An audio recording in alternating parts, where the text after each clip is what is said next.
Hi, everybody. I'm Wendy Murdoch, and this is Webinars with Wendy. Today, I am broadcasting from my warehouse since the internet went out at my house, which is why I have a very interesting background. And I just wanted to let everybody know that many people have asked me if there's some way that they can support these webinars with Wendy.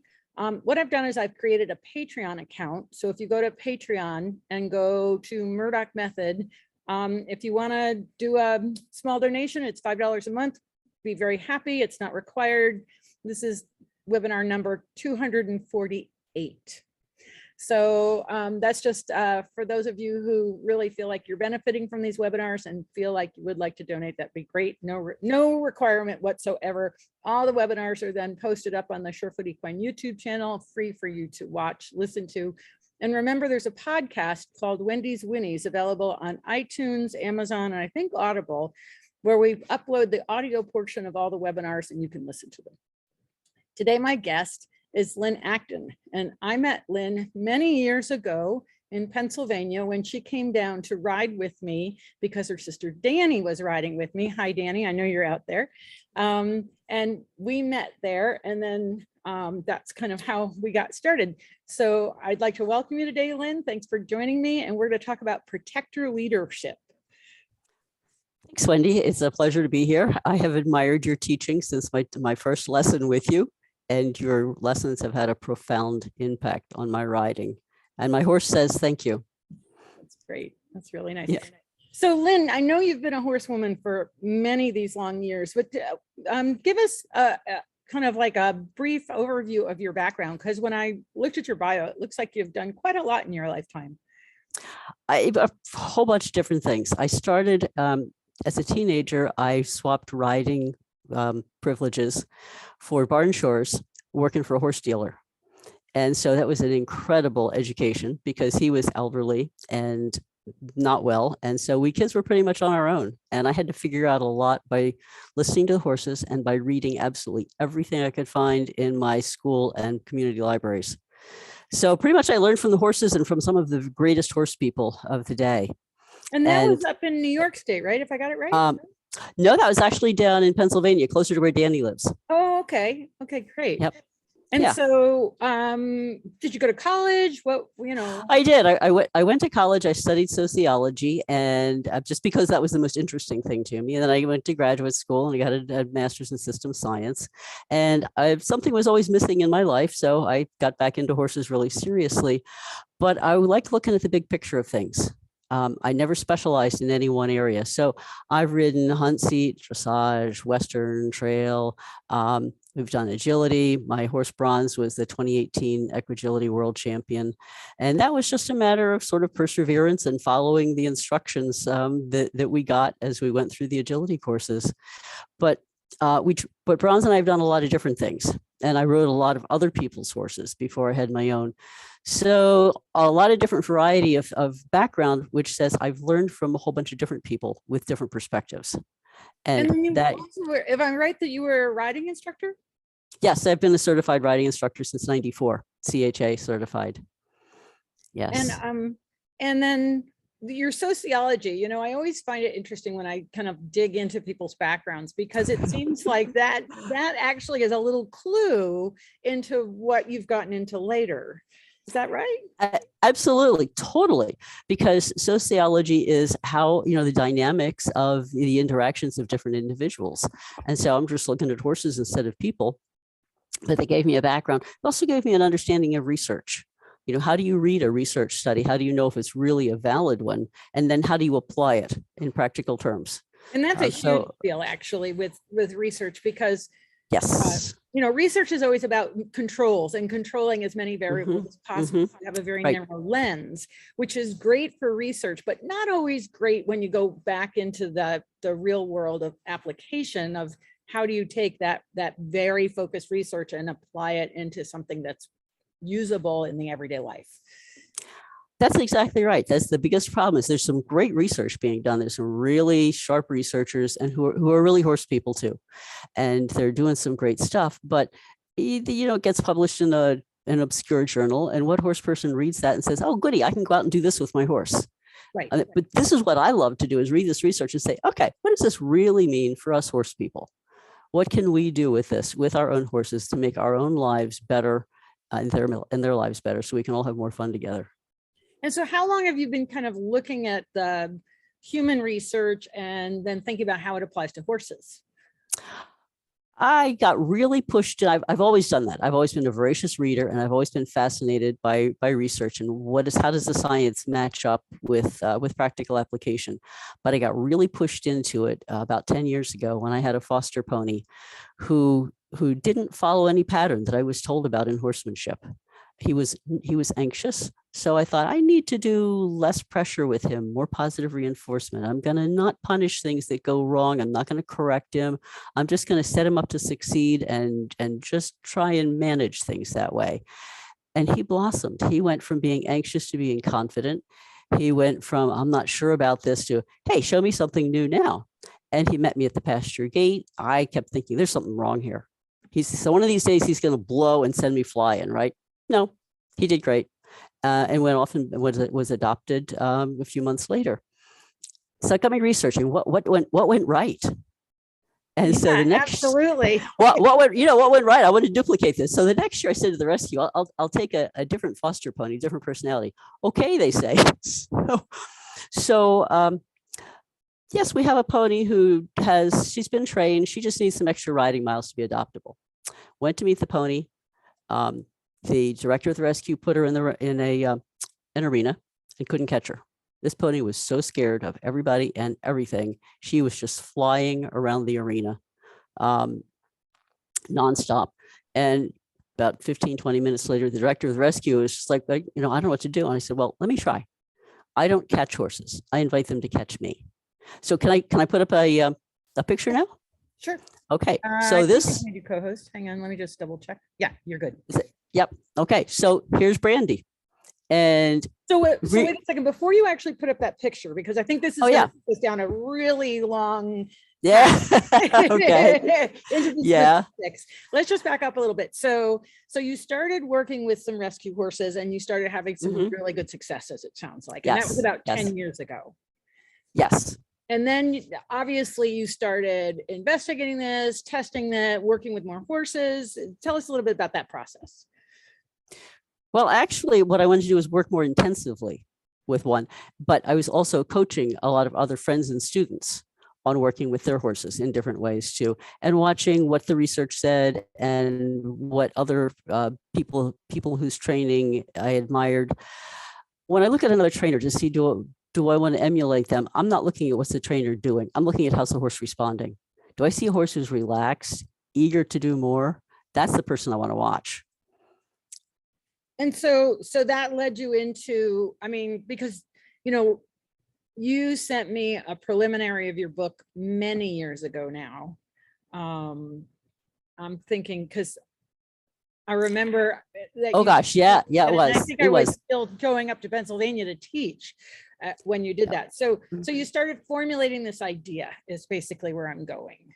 While you're working with your students, you're working with these horses, you started formulating idea and you started writing your thoughts down. Right. Yeah, actually it evolved. It started out, I thought it was about how did I change my training technique? And the more I researched, the more I looked at it and the more I watched other horses, the more I realized it wasn't about training technique at all. It was about the relationship that I developed with the horse, a relationship where the horse trusted me. And so that's when, the title of this webinar obviously is Protector Leadership. So somewhere along the line, that idea came to you.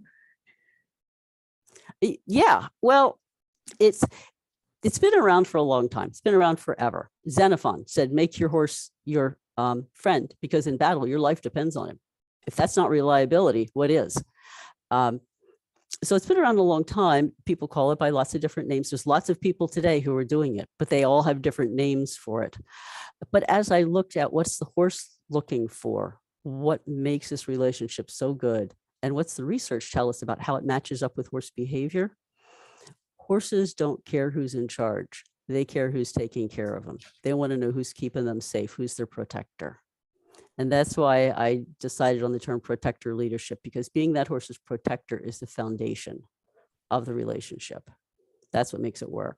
And so it's really interesting because, I've had a number of different people on the webinars, and there's a theme that keeps coming up over and over. And that theme is about the horse's number one need for safety, to feel safe. Absolutely. That's it. That's it. And whether that's Yeah, Sharon Wilsey or Sarah Schlote or, Stephen Peters or, any of the people that I have interviewed on the webinars, we keep coming back to this idea. And so it sounds to me like what you've been able to do is take those concepts, look at the research, work with a bunch of people to see how that's going, and kind of codify it in a way that's actually something that people can grasp. Thank you. That's exactly what I was trying to do. As I started to understand the concept of this, I kept reading different people, and there's all saying, yes, this is what we need to do. Yes. I'm saying, how do I change what I do with my horse? Because I thought I had a good relationship with my horse, but I always felt like something was missing. When we were done, he'd just wander off. He didn't want to hang out with me. And uh-oh, he froze. Uh-oh.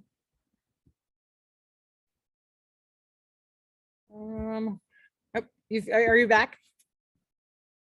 You're back. You're unfrozen. People do this. It says my internet connection is unstable. Oh boy. Yeah, but you're back. So just pick it up again. Okay. We'll just all right. Okay. So I kept doing the research, and I finally found somebody local who was doing this, and got him to show me, what exactly did you do that you took a terrified horse, and now that horse is following you around and running to you for help when she's nervous? What did you do different? And what he said, that was the day a light bulb went on in my head. He said, I don't put any pressure on her. I'm just here for her. I'm her safety. I'm her protection. And if she wants to run off, he had her in an arena at the time. He said, if she wants to run off and look around the arena and play with stuff, that's fine. But I'm here when she gets. The next thing I saw, the horse had scared herself, ran back to this guy and plastered herself to his head like a dog at heel. And that's when the light bulb went on in my head. We have to take off the pressure that creates anxiety and give the horse some autonomy and choice. So that's really interesting, because that's counter to most of the kind of training that we see today. Absolutely. This is where the problem is. Most of the training says if your horse isn't doing what you want your horse to do, then you need more training. You need more repetitions. You need to practice it more. This totally leaves out the horse's feelings. So we're not looking at how's the horse feeling about this. We're also not engaging the horse's intelligence. This reminds me a lot of Linda Tellington-Jones, because she talked about horses' intelligence all the way back when I met her in 1985. They're so intelligent, but most training. To a point, I do have a caveat on that. Oh well, it's the kind of intelligence. We don't expect them to be intelligent in the same way we are, but in some ways they're smarter than we are. Yeah, I'm just thinking about. I set up a pasture paradise type of thing with pigtails and electric wire. And it took my horses 6 months to figure out they had to walk away from me to get back to me at the gate. And that's when I realized my horses weren't as smart as I thought. They are pretty smart, because that's one of those cognitive things for a horse to understand. They need to walk away from someplace to get to it. Right. That apparently is a real cognitive issue for horses. Yeah, it is. Yeah. But the more that I've set up situations like that, obviously, the better they've gotten. And they try to get us to give them the shortcuts, but we refuse. And now they have figured out. But it was a very interesting thing at first, because I've always thought my horses were really bright, and they are. Oh, I'm sure they are. Yep. Yeah. But there's different types of intelligence. And I think that's one of the things we've got to recognize, is that a human intelligence and a horse intelligence we have similarities, we have some similarities, and we have differences, because ultimately, with your sociology background, ultimately, am I feeling safe the number one question for everyone, horses and humans? That's a good point. I think it is. And look at how often people feel anxious about working with their horses or riding their horses. Anxiety is a huge issue, both for people and for the horses. And it could be a lot less so if we had that relationship of being the horse's protector, because the way horses' social order works in a wild band, that doesn't function like a hierarchy. It's a family unit. Everybody looks out for everybody. Right. So when the horses feel like we're protecting them, they want to protect us. These are the horses who will put themselves in danger to shield a person and make sure that their person stays safe. You know, I think you can see that with some really top competitive horses too, like event horses who will do everything to keep their person as safe as they can while they're doing these incredible efforts. Yeah, exactly. Yep, that's it. That's the teamwork. It's not just technical teamwork, but it's also based on that emotional relationship where the horse Right. feels like my rider's looking out for me, I'm looking out for her. It sounds like such a classical principle. It is. I mean, it is in the sense of it goes way back. It's the same thing de Pluvinel said, 600 years ago. You can never trust a horse who's trained by fear, but when he trusts you, he'll ask you what to do when he's afraid. Right. Right. But right. also, go ahead. Go ahead. Well, also, when you're not sure what to do, and when you get in a tough situation, like Kim Waltz described approaching a jump and feeling the gray goose say to her, "I've got this." And I felt that same thing from my horse, obviously not in those kind of situations, but in other tricky situations, I can feel his body say, "I got it." And Right. all I have to do is stay out of his way and he takes care of it. That's that relationship that I think everybody really wants to have with their horse. And it's a relationship where the horse has the ability to make some decisions and to choose. And, Yes, I think that we, one of the places where we see that is eventing horses, but also fox hunters, and those horses that get to go out into, a more open environment where there are those kinds of situations. Those horses have to be able to make good decisions for everybody. Yes, I can still remember with my horse when he was fox hunting, he knew where all the hounds were before anybody else did. He watched out. He loves fox hunting, but the cool. job where he could be in, he didn't like being in the field. He always wanted to be a whip horse, but he knew the job, he understood the job, and he loved the job. And so the rider actually, one time, as a funny story, I'll just tell this really quickly, but when Al was first learning, the rider wanted him to cross a certain place in the river, and Al said, "No, I want to cross over here." And he said 3 times. And so finally the rider said, "Fine." And Al found out that wasn't the best decision. But he gave him the experience. He let him make the decision, and then he had to figure out, sometimes maybe I should let somebody else help me with that. But that's I think what you're talking about is that when a horse feels safe, or a person, and I can't help but, we're both mammals. We both have the same design in our nervous system. We both have the sympathetic and the parasympathetic. We both want to feel safe. And where I see that the most is when I take people out on horseback safari to Kenya, and they want to talk about predator prey, and I go, "Okay, let me let you out of the truck." Yeah. And suddenly we are the prey. And I think people forget that humans are prey also. I tell people, we're the pink squishy thing with no fur, tasty, nice marbled, lots of fat, really yummy. Yeah, and no teeth and claws. And no teeth and claws. And the only reason that we feel safe is when we can have a tool. But when we strip away the tools and look at just ourselves, the way a horse doesn't have a tool, I think that then we can much better understand this whole idea of safety and the need for safety and the need for protection, whether that's someone protecting us, a horse or a person, or we protecting them, a horse or a person. Yeah, but I think that's a really important perspective about us being prey, so we can empathize better maybe with the horse's concern for things. The flip side of that is, if we think of a horse only as a prey animal, then we excuse all sorts of anxiety that he doesn't have to have. So if we think of it as horses are not just prey, but they're also intelligent animals. So let's give them a chance to use that. And one of the things that makes horses really spooky is that they don't get to use the curiosity that they would use in the wild to help them learn about things, so they would be fearful of fewer things. Interesting. All right, so maybe it's time that we go into your picture presentation here and start getting some examples of what we're talking about. Oh, well,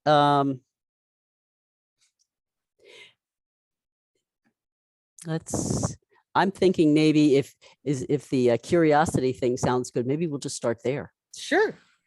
Okay. Well, Well, and, I've been trying to get people, just as you're queuing that up, to think of horses more as flight animals than prey animals. I mean, the other thing about Africa is when you go there, the most dangerous animal is an herbivore. It's a hippo, which is actually related to horses. oh, It okay. kills 3,000 people a year. It's an herbivore. We would think of it Yikes. as a prey because, it eats grass, but really it's an incredibly dangerous animal, whereas the lion don't kill nearly as many people. That's so counterintuitive. Right. And that's why Yep. people get killed by hippos, because they Yeah, get 'cause you don't hippo in think. the water and they get killed. And these things have massive Oh my. tusks. But Yeah. when we think of, if we start to think of horses as flight animals, that their response to things is to flee, and then the fact that we can find them and prevent that. Yes. Yes. I think that kind of fits in here. Well, it does. One of the big issues that people run into is that when the horse encounters something that is unusual, people tend to have this straight ahead idea of like, oh, here's a creek, or here's something strange on the ground. We need to walk right up to it and check it out. From a horse's point of view, as a flight animal, they are cautious. And in their mind, that's not a sane thing to do. You don't just march right up to something strange. You need to check it out first. Right. So what I've got on these two pictures here. Okay, so this is let's this get brand. your screen share because we can't see your pictures. Oh, whoops, really? Yeah. Okay. Okay, let's get that taken care of then. Screen share. And Screen we'll get that up. share. And how about that? Can you see them now? They're coming. Hang on. There we go. Got it. Okay, great. So these are Brandy. On the left, she has just into her pack, has seen something strange there. Now, And a is person this would say, is Brandy the horse that you went that ran and ran and ran in the arena?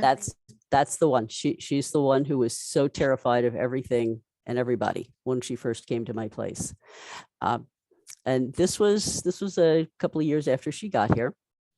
And we staged this. We just put a turned over trash can with some old bedding sacks spilling out of it. And she stopped and she looked at it, and one might say, it's just a trash can. She's seen trash cans before. Why the alarm? But the fact was, horses have incredible visual memories. So she knows what a trash can is, but she knows they're supposed to be in the barn and they're supposed to be right side up. What she saw was something in a wrong position in the wrong place. And that's suspicious to a prey animal. That's cause for alarm. So she stopped and she looked at it. And she looked at it. Now, a person would say, come on, walk right up to it. And a horse's natural reaction to that is, no, I'm not going to walk right up to that. Are you crazy? And then ensues the fight where the person says, you have to obey me right now, because if I let you get away with not obeying me, then I'm going to have all sorts of problems with you. So you have to walk up to this now because I said so. And the horse is saying, this is stupid. This is crazy. So what we can do instead is just what Brandy has done here on her own. She stopped, she looked at it, she circled around it, and we have like 16 pictures in between these two. But the end, you see, she has dug the sacks out of the trash can and has stuck her face in to inspect it. She's no longer afraid of this thing. And a minute later, she walked away. She was bored. This is called investigative behavior. It was triggered by Brandy's curiosity to see what was going on. She used all of her senses. She looked at it, she sniffed it, she listened to it, and then she went up and she touched it. She ended up actually licking the trash can too. All 5 senses got engaged. Now you can put a trash can any place you want or anything like it, and she does not react to it because, okay, been there, done that, seen that. This is a whole learning process, and horses generalize what they learn, and then they remember it. And next time they see something like that, they're not anxious. So the typical scenario of my horse is afraid of something and I need to make him walk up to it causes a lot of fights, where the horse's reaction in the long run then is, well, when I see something that looks like that, my rider gets all tense. She wants me to walk up to this thing. That makes me nervous. So let's just get out of here in the first place. So we tend to see horses as more flight animals and less curious animals. If we bring out more curiosity, they teach themselves that things are not as scary as they might look at first. This one, I've got her on lead. She saw this tractor tire. We're not quite there in the picture yet. Oh, okay. There we go. Okay, got it. Okay. It takes us sometimes. We played the same trick on her. We put something there that didn't belong there. And she saw it. She was anxious. So she went behind me. She's saying, okay, Lynn, you're my protector. I'm going to observe this thing from behind you and make sure it's okay. I followed her lead. Notice my lead is loose. I let her tell me as she was ready to approach the tractor tire and inspect it. And then in the second photo, there she is off lead, and she's decided it's a toy. So, the time reminds elapsed. me of something Sharon Wilsey talks about, which is called this, she calls it the sandwich, where the horses really want to be sandwiched between somebody who's going to be out front for them, and then so they don't have to be that out front horse. It sounds similar in that you're taking the lead there and saying, I'm going to check it out and make sure it's okay so that she feels safe. We kind of trade off with that. I will, yes, I say I will go first and I will check it out, but I'm not going to drag you with me. I'm going to go first, but only as far ahead of you as you're comfortable staying with me on a loose lead. And the funny thing is that when we let them use their curiosity, they get over being concerned about something way faster than we could pressure them into it. So the time elapsed here between the tractor tire is scary and I think I can play with it was about 7 minutes. And this, as you see, is complete calm. But horses trade off with that too. Even a herd, in a wild herd, they look out for each other. So if Brandy sees something very alarming, she might go behind me to look at it because she sees me not worried. But if she's worried about something that she thinks I haven't seen, she puts herself in front of me to protect me. And she does that with any other person that she knows. So she generalizes that to other people now. Interesting. So there's not a fixed role here. There's a changing role. Yes. Now, horses tend to have roles in a herd, roles that they tend to take on more. Brandy is clearly the protector in our herd. When something is alarming, she's the first one to check it out, and she's the one the other two tend to hang behind. But she's also very much the protector around people. It's really interesting. And I want to go back to your sociology again, because I'm sure that you've done a lot of group dynamic studies with people. And and like I can so recall being in different groups and watching how there's this natural occurrence of people assuming different roles. You'll get more like someone who's the father, someone's more like the mother, someone who's like the nurturer, takes care of all the food, somebody who's more the one who makes everybody laugh. And so it's what you're describing to me, or what I'm hearing, and I keep wanting to go back to your sociology because I think this connection. Oh, it's very much connected. Yes. Yeah. That we tend to think that, yes, horses are different, right? They're not humans and they don't have a frontal lobe like we do, but there are certain social things that we see, whether it's a herd of horses, a herd of people, and that interaction in a group dynamic. It's always so interesting for me to watch group dynamics.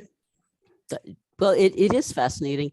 And when people think of horses, a horse group as strictly a hierarchy, they're missing all the subtleties. Right. Because rank means very little to a horse. It's those individual interactions you're talking about that really are what matter and what make a group a cohesive, cooperative group. And groups survive on cooperation, not competition. And that's especially true in a horse band. Right. And so when we get someone who has a human who has the perspective of they have to be in charge, if you will, or one of the words that I find has been so incredibly abused is the word respect. Oh, yes. Yes. Well, it is, because the way people use it usually to me translates to, I expect the horse to be obedient.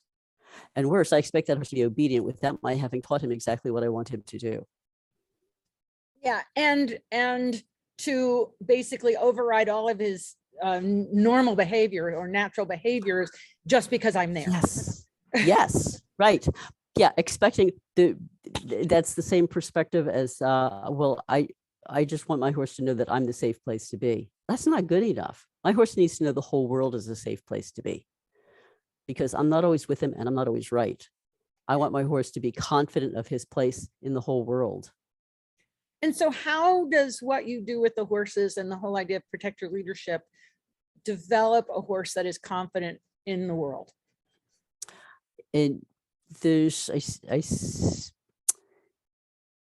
curiosity, using their curiosity is a huge piece of it. A lot of what happens when as a protector leader, we encourage horses to use their own minds and we respect their feelings. So as we're respecting a horse's feeling, we're seeing, if we see a horse is anxious about something, we don't push them out of their comfort zone. If you're focused only on obedience, then you're not worried about whether that horse is anxious. He just needs to do what you told him to do. And But that's such a good point right there. I want you to reiterate that the difference between obedience and I just lost the other word, but because that's what we, like, okay, so I'm just going to kind of digress here a little with Surefoot. One of the hardest things for me to get the owner to do is to not worry if the horse walks off the pads.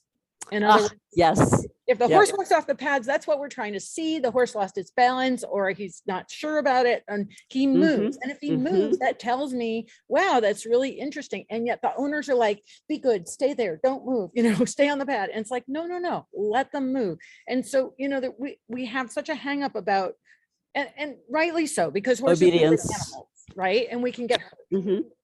But so we have this obedience piece. And how do you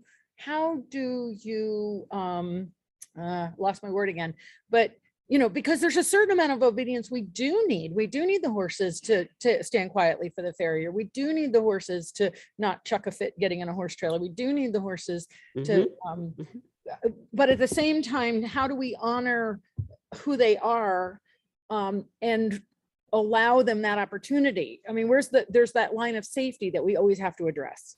Yes, it's a balance. So we expect all the same good behavior that anybody else does. The biggest difference, I think, is how we get there. Okay, we can get a horse. We can get obedience with repetition and with pressure. And if the horse still isn't obedient, you can use more and more pressure. And eventually, if you use enough pressure, a horse might shut down and then he looks marvelously obedient. That's what we call dead broke. But he's disconnected from his emotions now. Right. And so if something scarier comes along, scarier than the trainer is, that's when the horse blows and everybody goes, where on earth did that come from? But if we got there in a stepwise clarity way where we're asking the horse to do something, but we're watching his emotional state. And if he's getting anxious, we need to back off because an anxious horse isn't learning. So we can take him to the edge of his comfort zones. Yeah, we need you to do this, but we're not going to force you to do it now. And allowing the horse to think things through also really helps. We don't need to have the horse do it like right this minute. I said, you have to do this. No, I've asked you to do this. Okay, you can think it over, figure it out. Just like when we're learning something, we can't do it fast. We need to be able to think things through. So by allowing the horse time to think things through, he can grasp the concept of what we want. And one of the big concepts that makes perfect sense to horses is don't hurt other people in your social group. So it makes sense to the horse. I'm teaching you, here's your personal space. Here's my personal space. If you want to come into my personal space, you have to do it quietly and gently, just like I come into your space quietly and gently. If you barge into my space, you're going to hear about it. That's not okay. That's not safe. And the more quiet and patient we are as we're teaching them, the better they learn. And the bigger impression it makes on those rare occasions when they do something unsafe and you can really get stern and read them the riot act. And then they go, oh my goodness, that she never yells at me. So I must have done something really bad. I got to be very careful not to do that again. So it makes a much bigger impression. That's a really good point, because it's not just always about, and I think this is where it's so hard for people to find that balance between letting the horse run you over and dominating the horse. I always say, But where's yeah, the wheel? I think the balance is a lot of that comes from clarity and consistency. And we need to catch it before it happens. Don't wait for the horse to run you over. See him coming, make yourself huge if you have to, throw your elbows out, wave your arms, whatever you need to do. That's my space. Don't run into it. But at the same time, then we want to teach him what we do want instead. So we want to teach him, when I'm leading you, I want you to walk right next to me at exactly this position. And that's one of the slides. I think I've got one of those back here. Here. When I'm leading a horse, I want that horse's head right next to my shoulder, and I want that horse to walk in step with me. There we go. Okay. It takes a second for the slides. Oh, okay. Sorry. Good. So if we ask a horse to walk with us when we're leading them, and this is a way that we're having an impression on them every time we handle them. If they walk with us and we ask them to copy what we're doing, like synchronize with us, this is part of saying we're bonding, we're part of the same social group, but here's my space. So you need to stay out of my space unless you're coming in very gently. And this makes the horse's default watch my handler instead of wait for pressure on the lead. And the more horses develop the habit of watching us and coordinating with us, the less likely they are to run us over because they're busy thinking about something else, or because they're waiting for pressure on a lead to tell them to do something different. But you're right about it. It is, that balance is a really, really tricky thing. And people get into trouble on both sides of it. If you're too strict, then you have a horse who's tense and anxious. If you're not clear enough, you have a horse who doesn't understand what his boundaries are supposed to be. Well, and those horses, I see them get tense and anxious because they're left out on their own, and they don't, it's like, it's the same with children, in my opinion, that when the boundaries are constantly moving, it creates crazy making. It is. I think the more we discipline ourselves to be absolutely consistent, the less we have to discipline our horses. And then for me, it's catching the horse before they start to get out of line. So if my horse starts walking 2 steps ahead of me, I don't wait until she's pulling on the lead. I tell her right then, hey, slow down, back off. I'm not walking that fast. I want you to stay right here with me. So you just catch those things, make that automatic. And the more consistent and clear you are, the less you have to discipline, but the better behavior you get, because it's just like, yeah, this is the routine. This is how we do things. And I know I can count on my owner for this. And then that's the calmer horse. And I think that, we all thrive on routine. Sometimes to a fault. Well, I think routines have been so emphasized, like you have to feed your horse at the same time every day. You have to do this.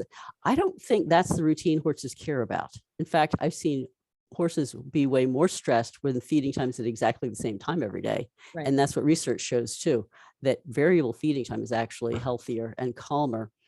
I think the routine that they thrive on is knowing this is the relationship that I have with my person. And this is what her expectations are. She's not going to today give me treats for doing nothing, and then tomorrow smack my face for asking for treats.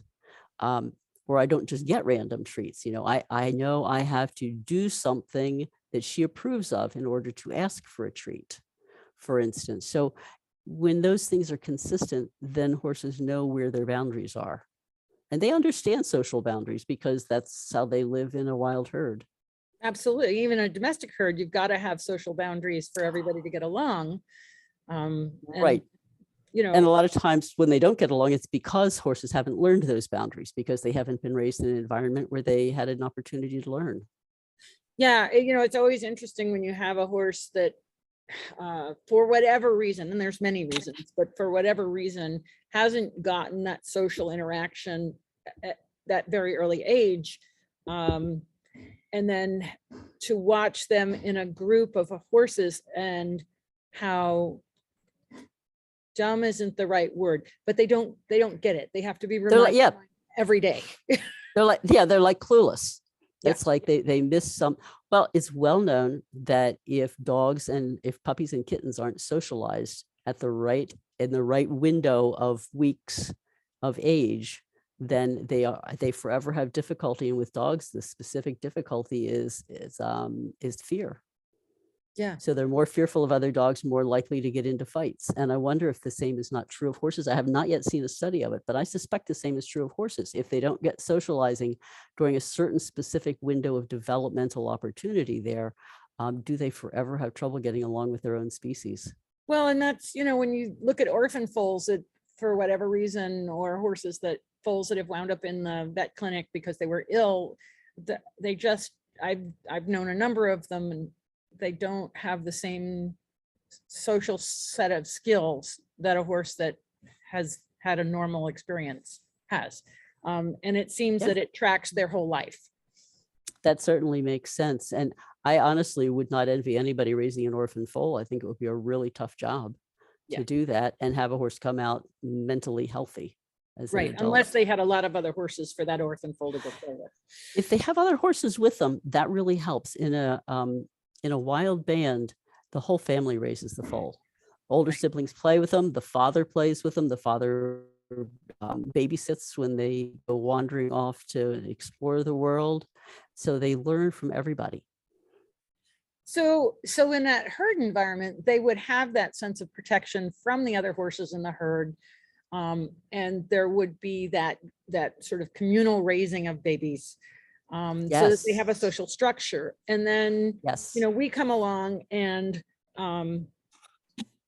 need to so what are some things that we can do, simple things that we could do to help kind of develop that relationship where the horses see us as their protector versus, somebody who's just going to tell them what to do all day long?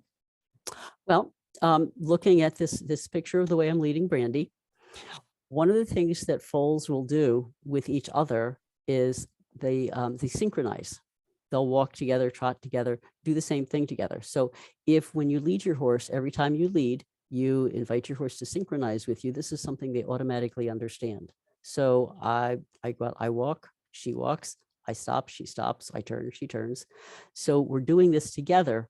And once the horse gets the idea of, oh, I'm copying my person, this is a bonding experience. It's a reassuring experience. It says we're part of the same social group. And then the second picture, I had taken Brandy out into the arena to do some leading practice. And when we were finished, I took her off lead.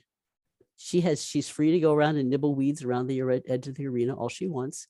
But instead, she followed me around off lead. Now, she'd only been with me a few months at this point, followed me around the arena. And every time I bent over to pick up a cone, she bent over just like she's doing there and put her nose down to the ground. So this was voluntary copying and synchronizing with me, even though she was free to go and eat if she preferred. It's a great picture because your arm on the cone looks like her neck and head. Exactly. That's what struck me when my husband got that picture. It's like, yeah. And this is what I was feeling. It's like, she's right there with me. Now, you see, she's very close to my space, but at the same time, she was gentle about that. She was careful not to be barging into me. She was just staying with me. Right. And then you can take this to a game where you copy the horse. And games may sound frivolous, but in fact, anytime you play a game with a horse, you are having a bonding experience because this is something fun. It's positive feelings. And if it may give the horse a chance to make some decisions, to use their own intelligence. So one day we were out in the arena together and Brandy put her foot up on the stock tank. She'd probably seen me do that because I use that as my mounting block, but she put her foot up on top of it. So I went over and put my foot up on top of it next to her. And now that's a game we play. She'll just walk over to it sometimes randomly, stick her foot on top, and then I come over and copy her. And that's a game that some horses can really enjoy. Another thing that you can do that's really important is indulging that horse's curiosity. When they're worried about something, instead of asking them to walk straight up to something new, stand back, let them be curious. Let them approach it at their own pace, and stay out of their way. We're taught we need to be in control. You mentioned this earlier about we're supposed to always be in control. The horse is always supposed to be obedient. No, the only rule when my horse is investigating something is you're not allowed to yank the lead out of my hand and you're not allowed to crash into me. Other than that, the horse may go wherever she wants. And of course, by the time we've done a lot of this leading, where the horse is synchronizing with me, pulling the lead out of my hand or crashing into me is not in their thought process. So I indulge the horse's curiosity, and I say indulge, and that's probably not the right word, because I encourage it. Because the more they use their curiosity and this investigative behavior, the more they learn, the fewer things they're afraid of. At the And I same think time, it's a that, yeah, such a good point that, you know, when you watch foals and you see foals and they keep, I always say that oh curiosity yeah, and fear are two sides of the same coin, because you see them go up to something and yes, then they'll they spread are. themselves and run back and then come back again. And, you know, curiosity Yes. killed the cat. It's also what it works with the horses. And Yeah. also, you know, so many people want to confront their horse dead on to something. And, you know, No, wrong way. Yeah. exactly. A million years ago, when I worked with, first worked with Linda Tellington Jones, it was always have one eye that can see the open space. That if you come sideways to it, as opposed to head on, if you come head Yes. on, their only option is to wheel and spin. Whereas if they Yes. come sideways, they can see the scary thing, but they can also see the open space. And, you know, I've taught that for years in my riding clinics, and it always works, because Yes. people want to like confront the horse head on, and now you've put them in a bind. Exactly. As long as they see an escape. And if you watch a horse investigating something, often as they first approach it, they're sitting back on their hind end, like, I'm ready for the spin and quick getaway if I need to. Right. But if you give them the escape option, you give them room to move further away from it, they don't need the escape option. They aren't going to panic. They will move towards it at their own pace. And I think this also goes back to that we Dr. Peters talked about horses' vision, and that they have horizontal pupils, and because of those horizontal pupils, they see the world very different than we do. And from his work, I actually created glasses to help people understand what it's like to have horizontal pupils, which I've later realized were great for riders. And so I've created something called lookup glasses, but their origin was in helping people understand how horses see. And when they have these horizontal pupils, to see anything down around their feet, they have to really tilt their head. And then of course, you know, the typical example is trying to get the horse in the corner, and he's trying to see the barrel in the corner, and he's tilting his head and shying sideways. And then what do? We kick him. Yeah, right. Well, and I'm glad you brought up vision, because this is another huge piece of why horses spook. Horses are partially colorblind. They're red-green colorblind, which means they are not fooled by color camouflage like we are. So if there's a deer off to the side in the woods, we don't see it. The horse spots it. I have a friend who's red-green colorblind. He's a hunter. He says he is the first person to spot a deer every time. He said the shape jumps out at him. Oh, wow. So think about what that means for a horse. They see the shapes of things we're not seeing. Yeah. And of course, they also can smell things that we don't smell. So when somebody says a horse spooked at nothing, there's no way we can say a horse spooked at nothing, because we don't know what they saw. We don't know what they smelled. And their hearing is not that much better than ours, but it's in a different register, so they can hear things that we don't hear. I have sat on Bronzz in the woods where he stops and he's watching something. He's tracking something that walking past in front of us through the underbrush. I can't see it. I can't hear it. I can't smell it, but I trust him because it's a horse's job to monitor their environment. To expect them to pay no attention to the environment and focus only on the person is completely unrealistic. Absolutely. And that's a setup for making everybody unhappy. Yep. No, that's really, really true, because, you know, and this is where I think COVID has actually been a good thing for horse people in this respect, in that it has put us on a heightened state of alert. And, you know, you walk into a room with a bunch of people and you're kind of looking around going, you know, am I safe here? In the same way a horse would be in any environment, anytime, right? Yes, right. So like I walked into this store, this is way early on, and I was very paranoid. I will admit it. And I walked in and there were people without masks, and, you know, I knew that the things were, and I had to leave. I had to escape. I had to get like SAP, no matter what I came in for. But now suppose you were with a friend who said, don't be ridiculous, Wendy, we're staying here. Okay, now what kind of feeling does that generate in you? Not a feeling that this friend is looking out for you, but if you're with a friend who says, yeah, I respect your concern here, let's leave. Yeah. Then And we could stand outside for a while. That's the person you want to hang. Yeah, that's the person you're going to want to hang out with. So a lot of the other thing we need to think about with our horses is what feelings are we engendering with whatever we do with them. We show them something new and scary. If we pressure them toward it, we're not a protector. Right. We're just a person who applies pressure. But if we're willing to stand there and wait and let him check things out, stay out of his way. We don't need to reward him. We don't need to coax him. We don't need to reassure him. We need to shut up and let him get on with it, put our own agenda on hold. And the funny thing is, I've got this 7-minute thing. The longest I think that I have ever waited for a horse to decide that it was okay to go forward was probably 10 minutes. But 7 minutes, it seems like a magic number that, okay, I got this ditch figured out. I got this creek figured out what it is. I'm good to go. Of course, it's going to take longer for some horses in some situations. But for the most part, if we let them do it for themselves, they're ready to go way faster than somebody can push them into it or circle them around it or whatever other program somebody wants to do. You know, I think the hardest thing for people is to wait. Yes, it is.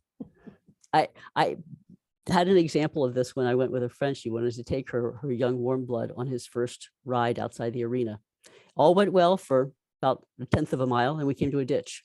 And to him, this ditch was just too big, too scary. He could not get across it. And she tried for 15 minutes with her crop and her legs, exactly as she'd always been taught. She was doing what she was taught to do. And he was backing up and sashaying. And when he got ready to buck, I said, wait. I decided I needed to risk insulting her with a suggestion I knew she would think was insane. I said, don't do anything. Just let him back up and let him look at the ditch. He looked at the ditch for 5 minutes and then he strolled across it like he'd done it all his life. And that was that. That's the great. And then when we came back across the ditch, he didn't even look at it. Right. Just strolled right over. Actually, I think he took a flying leap across it when we came back, which she thought was pretty funny, but no more fear of it. That it's like 7 minutes and you have to wonder, this is, you know, what that makes me wonder is what the average time it is for the horse's nervous system to go from a state of anxiety back to a state of all is well. Ah, right. Yeah, good where, point. You know, talking with these other neuroscientists and people, you know, basically, and Stephen Peters said this, you know, wait long enough and the horse will come down. Okay. Mm-hmm. The question is, what is that wait time? Well, you can influence that wait time somewhat with what you do. If you're pushing that horse out of his comfort zone, that wait time is going to be forever. Yeah. Because you're just going to make him more and more anxious. If you let him back up, what I've found works best, let him back up to the edge of his comfort zone. He needs to be close enough to be concerned, so he's observing it and checking it out, but not outside his comfort zone, because then we get into, I just want to escape, I'm not learning. The edge of the comfort zone is where the learning happens. Right. And that leads us right into like the whole polyvagal theory and the 7 stages from lethargic to calm to alert to hyper alert to hypo freeze to hyper freeze. It takes us right into those different stages. I was just talking about that with another group last night, that if we push these horses, and the other interesting thing is that horses that may appear calm, but they may not be, they may not really be okay. And that gets a little challenging in terms of reading that. But basically, Stephen Peters is saying, if you wait long enough, the nervous system will calm down and reset. Right. Just like the baby that, you know, winds up, you can see him in the grocery store and you know, what's going to happen. Right. Yep. And then you have to wait. Yeah. You know, and the nervous system resets. And so, you know, it's interesting that you find that it's typically 7 minutes. You know, not that there's any research on it, but that really makes me wonder if there isn't, and maybe it's something that we should actually look at with our horse. In other words, place them in a tiny bit of stressful situation and then slightly back off and time how long it takes for them to recover. Well, you know, it would be really fascinating. It would be to, you know, of course, you can't recreate any scenario exactly, but to see if there's like a an anxiety zone or a comfort zone correlation between how quickly they recover or how close and how closely you've pushed them. But you have to be reading the body language pretty Sure. carefully. And I think, but a lot of what I find people do, the people who are really good at engaging horses with encouraging horses to trust them, read horses' body language very well. And that's not rocket science. A lot of reading body language is empathy. You've got to be willing to see what you see. You've got to be, I've talked to many people who say, well, I thought maybe my horse was nervous, but the trainer kept saying he was just being resistant. Yeah. And then afterwards you say to yourself, I should have walked in the ring and said to the trainer, this lesson's over, you're done with my horse, and rescued the horse.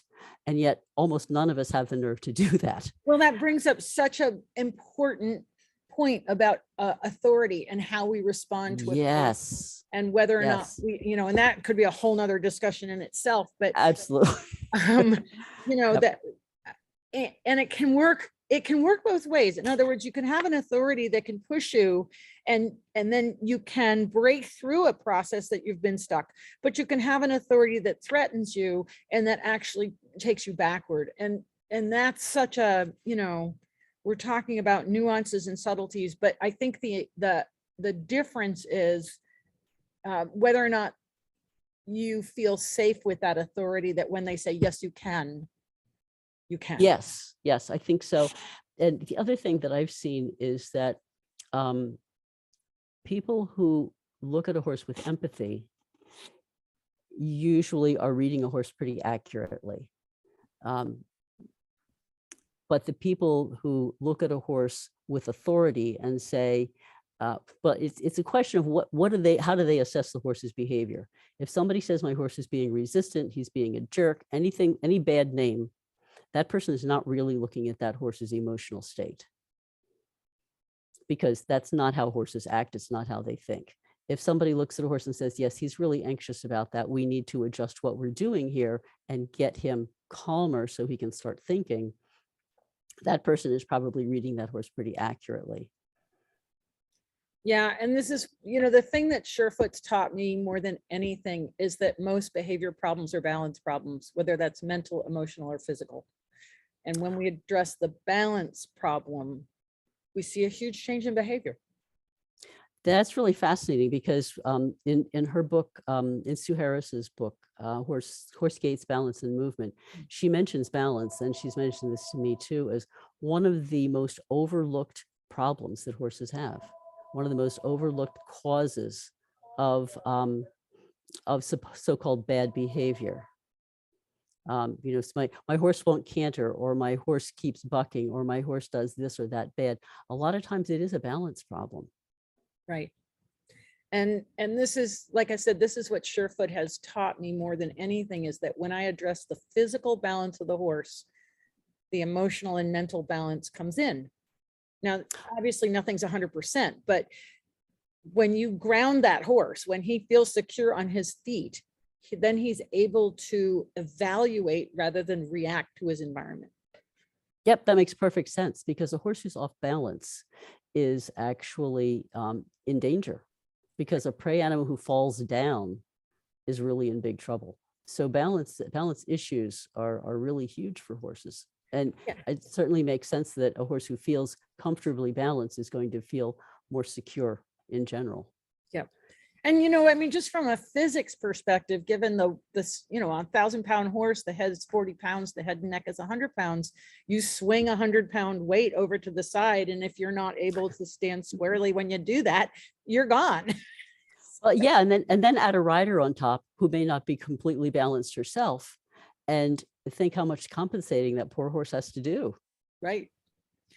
And so I wonder how much of the time we're actually, in our attempts to dominate or control horses, we're not addressing their sense of stability that allows them to feel secure. And that in what you're doing here with the choice to investigate and explore, what I notice a lot of the time is that there's very little close influence. In other words, physical influence that you're doing with the horses, that you're modeling what they're doing, you're mimicking what they're doing, you're giving them a ton of space. And in that, they find a sense of stability with you. Yes. Yes, I think that's a good way to put it. It helps them feel safer and comfortable. If you think about it, and studies show this too, that lack of control over your environment, lack of control over your life is a stressor in any species. Wow. And let's face it, horses have so little control over their lives.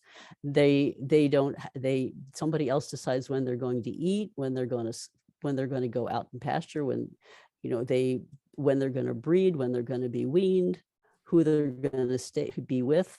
All of those decisions are made by somebody else, what their job's going to be. And so every little piece, and this is another thing people can do, any little piece of choice that we can give a horse helps their mental stability, but it's got to be the right choices. So for instance, my horse, when we get ready to go out to ride, he might want to detour past the water tank and get a drink. That's fine. That's a good choice. Get yourself a drink. I'll wait while you get a drink. If he says, no choices, I'm not going to go for a ride today, I'm going to go back in my stall. No, sorry, that's not a choice you get to make. We need to give them appropriate choices and within boundaries.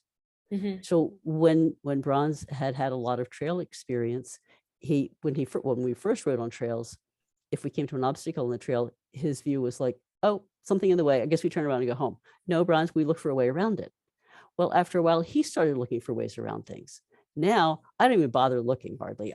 We come to a trail obstacle. Okay, Bronzz, what do you think we should do? And he will start around it in the safest, usually a safer place than I find, way to get around the obstacle. That's a choice I give him because he earned that by demonstrating that he understands the goal is we get around the obstacle safely.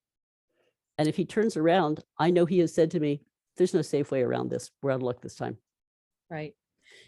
Problem solving, you remind me of Dr. Peters, because I haven't talked to him in quite a while. He was some of my early webinars, but he talked about problem solving and that, when these horses are out on the range, they're born on the range in a herd, they have to figure out how to get the water, how to get the food under the snow, how to get around the different environments and the different footings. And in our, for lack of a better word, domesticated horses, our sort of confined horses, they're not given the opportunity to problem solve.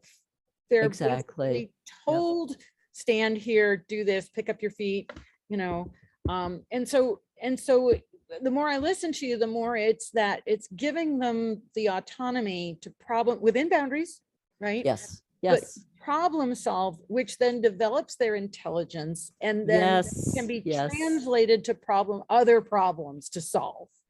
Exactly. And when they understand what their job is, they solve the problems associated with their job. Like an event horse has to solve the problem routinely of how do I get over this jump safely? Right. And what you said about horses being trained with repetition, most horse training involves only one of horses' 4 learning styles. Horses learn not only by repetition, they also can learn by observing. They learn through their curiosity, and they can learn by observing others. So we're not giving them the opportunity to use all of the different ways that they can learn. We're using only conditioned response, which is the worst, most inefficient way to try to train them. Yeah, so many things come to mind in this conversation, but years and years ago, I was in Switzerland and went to watch Circus, which is it was 75 or 85 years old at that point, and it had a lot of horse acts, and all the training was open, and they just had a little, air-filled tube circle, the circus ring that they would train, but it was all positive reinforcement, and they developed skills. So they didn't drill routines, they created skill sets, and they taught different skill sets, and then they would tie those skills together into a routine. Whereas so often what we want to do is drill the horse and not address the balance or the curiosity or allowing him to have an expression about how he does that, or a choice in problem solving that solution. But the more we can allow the curiosity, the problem solving, and have it in a positive environment, then, you know, it's what the acts that they had were incredible. They were amazing. And like I said, all the training was open to the public. There was nothing ever hidden. That would be really cool. Well, one of the things that makes horses want to be with us, want to be part of our social group, is when they have positive feelings when they're with us. So training, like you describe, hooks into their play emotion, and play is a very positive emotion. So if training involves play, then why wouldn't they want to be with the trainer? Why wouldn't they want to go to their training sessions? There's a Mustang trainer whose horses line up outside her arena waiting to come in and play in the arena with her. Shouldn't that be everybody's goal? Yeah, that's really fascinating. And again, you know, there's always it's so important for people to not just listen to the words, oh, I play with my horse, but to go and watch with empathy, the empathetic side of someone, quote unquote, Yes. thing, because I have, you know, unfortunately, I have seen where people have used the words, but it's not what I experienced. And that happens all the time. People use the words that sound right. You know, people will say, I'm using positive reinforcement, but they're not. Or I respect my horse, but they don't. You know, we need to not watch the words, we need to watch the horses, because the horses are the ones who tell us how they're emotionally responding to what's happening with them. And so what are ways that we can improve our ability to tune into the emotions of the horse in order to different, because that's the hardest part. The hardest part is being able to differentiate. You know, you have someone of authority or someone that you respect or someone that's supposed to be the expert, and you go there and, you know, they use words that you hear, but how are you supposed to really know whether this is honest and real or just kind of like put words over a piece of cake and it's still rotten? A lot of it is trust your gut and trust what your intuition tells you you're reading from the horse. So you watch the horses, watch their reaction. Do they want to be with this person? Sometimes you'll see a horse follow somebody around.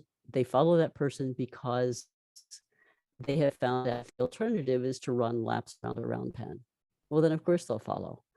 The real question, and this is something I can't scientifically demonstrate, but an impression that I have seen is that one of the biggest tests of your leadership and your relationship with your horse is what happens when he gets scared. Say you're both in the same pasture, you're both in the same arena, but you're not connected to each other with a lead rope. He gets scared. Where does he run? Does he run away from you or does he run to you? If he runs to you, then whatever you're doing, keep on doing it. But so your question was how do we know who to trust? Yeah. We have to watch the horses, trust your gut. If anybody who calls horses stupid or believes that horses want to be dominant is on the wrong track. They're not seeing horses' true sensitivity or their true social nature. And I think this is where it's so hard for people, because, you know, we tend to be a bit, not everyone, and less so, but we tend to discount. I know so many people that have told me so many stories where it's like, why were you still there? Well, because, right? we get caught up in the authority figures. We're taught from childhood, listen to the authority figures, listen to your parents, listen to your teachers, listen to the police officers, listen to, you know, anybody who's on authority. That's ingrained in us.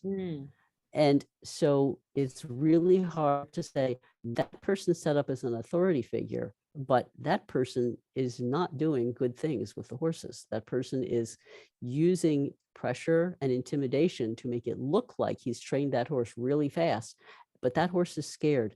You've got to learn to trust that you're seeing what you really think you're seeing. Right. I once saw a full page spread in a magazine with a famous trainer, and the trainer was in a round pen and he was working with the horse and his body language was like this. And the horse's body language was like, yeah. And And I showed these pictures, I folded it back so you can see only the person or only the horse. And I showed these pictures to a bunch of different people of all different levels of understanding of horses. And I said, what do you think that horse looks like? They said, scared.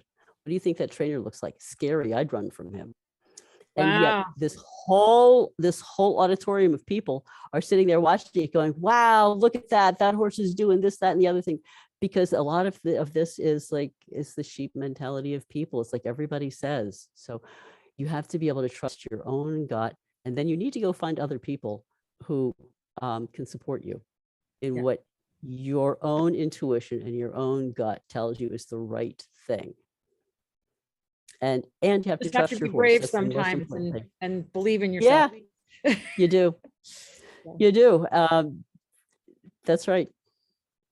All right, why don't you go ahead and unshare your screen here, because we've gone over our time, which is totally fine. I have been thoroughly enjoying this conversation. So have I.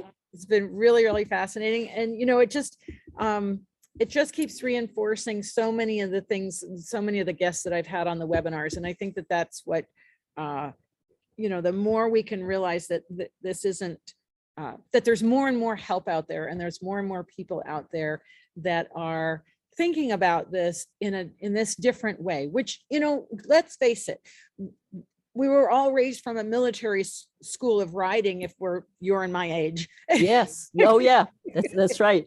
Yes. And horses have evolved, and we have evolved. And, I don't think that we can, so often I find on Facebook, somebody will put up a picture and I'll be so like, wow, that was such an amazing feat that horse did. And people will go, well, that's cruel. But it's like, no, wait a second. It's a different time and it's a different situation. And we have to recognize that we're constantly evolving in our thought, and that, what we used horses for back then, as you said, right? They were we had to protect each other. They were either our military vehicle, they were our way that we got across the prairie, they were our transportation, they were our horse in battle that had to take care of us. We're constantly evolving in our understanding of our relationship, both with ourselves and with our animals. And I think yes. That's the thing that's important, is to look at things historically, but not judge them from current day emotion. Yes. Right. Because that doesn't appreciate what that horse did then.